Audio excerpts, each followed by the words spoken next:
ఈరోజు పుల్లల కూర. అయితే చిన్నప్పుడు మా ఇంట్లో గోడుచుక్కుడు చేస్తే పుల్లల కూర అనేవాళ్ళు. ఎందుకంటే గోడుచుక్కుని సన్నగా పుల్లలా కట్ చేసి వేయించుకొని తినేవాళ్ళం. అయితే ఈరోజు గోడుచుక్కుడు లేకుండా పుల్లల కూర తయారు చేస్తున్నాను. మరి అరటి కాయ, మన పచ్చి అరటికాయని సన్నగా పుల్లల్లా కట్ చేసా. మరి పొట్లకాయని చాలామంది గుండ్రంగా ఇలా కట్ చేసుకుంటారు. కాకపోతే దాన్ని కూడా ఇలా చక్కగా పొడుగా కట్ చేసుకోవచ్చు. ఇలా షేపుల్లో కూడా కొంచెం టేస్ట్ మారిపోతుంది అంటారు.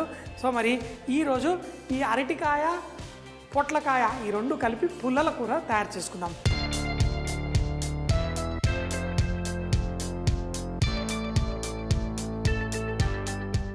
ఈ పుల్లల కూర తయారు చేసుకోవడానికి ఉల్లిపాయలు తప్పేం చేశాయి, వాటిని కూడా పుల్లల్లా కట్ చేసుకుందాం. పొడుగ్గా కట్ చేయాలంటే ముందుగా ఈ సెంటర్ భాగంలో ఈ ఎక్స్ట్రా ఏదైతే ఉల్లిపాయ ఉంటుందో దాన్ని తీసి పక్కన పెట్టేసుకుందాం. అది వేరే కూరలో వేసుకుందాం. సో మరి ఇలా తీసేసిన తర్వాత ఈ ఉల్లిపాయని మనం సన్నగా పుల్లల్లా కట్ చేసుకొని దీంట్లో వాడేసుకుందాం. ఉల్లిపాయను కూడా అదే విధంగా ఇలా కట్ చేసేసుకుందాం. ఇలా కట్ చేసుకొని తర్వాత వంట స్టార్ట్ చేసేద్దాం. అన్ని పుల్లల్లాగే ఉన్నాయి. అయితే అరటికాయని మాత్రం నీళ్ళల్లో పెట్టాను. ఇక్కడ ఉల్లిపాయ ముక్కలు, అలాగే పొట్లకాయ ముక్కలు, అరటికాయ వచ్చేసరికి వీటిని మాత్రం ఇలా నీళ్ళల్లో పెట్టాను. ఎందుకంటే అరటికాయ ఆక్సిడైజేషన్ అయిపోతుంది. అరటికాయ కట్ చేసిన తర్వాత గాలి తాకితే నల్లగా అయిపోతుంది. అంతేందుకు మన చెయ్యి అంటుకుంటే కూడా నల్లగా అయిపోతుంది. అంతా అరటికాయ దాని కొమ్మని కూడా మనం కట్ చేసుకొని తింటూ ఉంటాం కదా, ఆ కొమ్మను కూడా ముట్టుకుంటే నల్లగా అయిపోతుంది. అందుకని చెప్పేసి కొంచెం పసుపు, కొంచెం ఉప్పు నీళ్ళల్లో నానబెట్టేసుకుంటారు. ఇలా నానబెట్టేసుకున్నాం. మరి నూనె వేసి కొంచెం వేపుడు అనేసరికి నాకు జీడిపప్పు చక్కగా వేసుకొని తినడం ఇష్టం. నూనె కొంచెం వేసుకొని ఇందులో మినపప్పు, జీడిపప్పు లైట్గా బంగారు రంగు వచ్చేంత వరకు వేయించుకొని మరి స్టార్ట్ చేద్దాం. నూనె వేడెక్కిన తర్వాత ఫస్ట్ కొంచెం ఆవాలు వేసి చిటపట్లాడుతుంటే దాంట్లో జీలకర్ర కూడా వేసేసుకుందాం.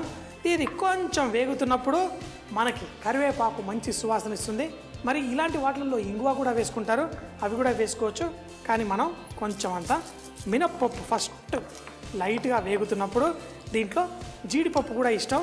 మరి పెద్దగా ఉంటే కొంచెం ముక్కలుగా కట్ చేసేసుకుంటాం. మార్కెట్లో పెద్దగా ఉన్న ముక్కలు కొంచెం ఖరీదు, చిన్నగా ఉన్న ముక్కలు అయితే కొంచెం చౌక. ఏదైతే ఉంది మరి తినేటప్పుడు చాలాసార్లు రావాలంటే కొంచెం ముక్కలు కట్ చేసేసి వేసేసుకుందాం. వేసుకొని ఈ జీడిపప్పు నూనెలో వేగుతుంటేనే మంచి సువాసన వచ్చేస్తుంది. దీంతోపాటు మనం కరివేపాకు కూడా వేసేసుకుందాం. కరివేపాకు కూడా వేసి లైట్గా వేగిన తర్వాత మన ఉల్లిపాయ, పొట్లకాయ ఇవి కూడా రెడీగా ఉన్నాయి. వీటిని నూనెలో వేసేసి ఇలా వేయించేసుకుందాం. దీంతోపాటు పసుపు కూడా మనం వేసుకుంటే పర్ఫెక్ట్. ఈ నూనెలో పడే విధంగా పసుపు వేసేసి లైట్గా దాంట్లో చేస్తే మంచి కలర్ వచ్చేస్తుంది. అయితే ఇవి పుల్లల్లా ఉండాలి అంటే మాత్రం మూత పెట్టి కుక్ చేయకూడదు. ఇలా ఓపెన్గా కుక్ చేసుకుంటేనే పర్ఫెక్ట్గా ఉంటుంది. ఇప్పుడు అరటికాయను కూడా పుల్లలుగా కట్ చేసుకున్నవి ఇందులో ఇలా వేసేసుకుందాం. పుల్లల్లా భలేగా చక్కగా ఉంటుంది. అయితే దీన్ని మీరు కావాలంటే క్రిస్పీగా చేసుకోవాలంటే దీనికి బియ్య పిండి అవన్నీ వేసి మంచి కోటింగ్ వేసి వేడి నూనెలో ఫ్రై చేసి తర్వాత దానికి తాలింపు వేయచ్చు. ఇప్పుడు ఈ పుల్లల కూర రెడీ అయిపోతుంది. అయితే ఒట్టి పొట్లకాయ వేసుకుంటే కొంచెం సాఫ్ట్ అవుతుంది. ఈ అరటికాయ ఇలా వేసుకుంటే మనకి పుల్లల్లా చక్కగా ఉంటుంది. ఈ ఆవిరి వచ్చేదంతా వెళ్ళిపోవడం కోసం దీన్ని ఇలా చక్కగా పరుచుకుందాం. సో మరి మంచిగా ఫ్రై అయిన తర్వాత ఎక్కువ మసాలాలు లేకుండా తక్కువ మసాలాలతో కొంచెం పొళ్ళు వేసుకొని డిష్ రెడీ చేసుకుందాం. దీన్ని మీడియం మంటలో కొంచెం సేపు ఇలా కుక్ చేసుకుందాం. పొట్లకాయ, ఉల్లిపాయ అన్నీ చక్కగా వేగుతున్నాయి.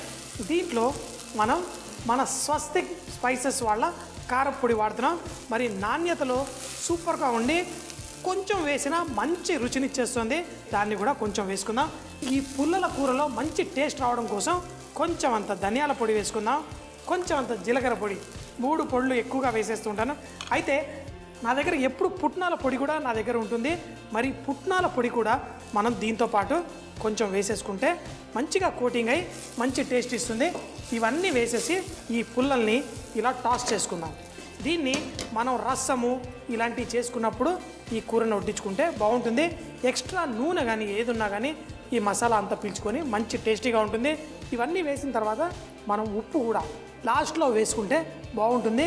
మరి కొంచెం ఉల్లిపాయలు కొంచెం ఎక్కువగా కలర్ వచ్చినా పర్లేదు, దీన్ని మరో 2-3 నిమిషాల పాటు ఇలా కుక్ చేసేసుకుందాం. వేగి మంచిగా మన పుల్లల కూర రెడీ అయిపోయింది. దీన్ని వడ్డించుకోవడం కూడా చాలా ఈజీ. మనం ఈ పుల్లలన్నీ అంటే మనం చేసుకున్న తర్వాత కూడా ఇవి పుల్లల్లా ఉంటే అప్పుడే ఇది పుల్లల కూర. అదే కనుక మీరు దీన్ని ఎక్కువగా కుక్ చేసేసి మెత్తగా అయిపోయిందంటే అది ఇంకా పుల్లల కూర కూడా కాదు. మీరు ఇందులో అరటికాయ తీసినా సన్నగా కట్ చేసుకున్నారు కాబట్టి పర్ఫెక్ట్గా కుక్ అయి ఉంటుంది. పొట్లకాయ తీసినా పుల్లలాగే ఉంటుంది, చక్కగా మసాలా అంటుకొని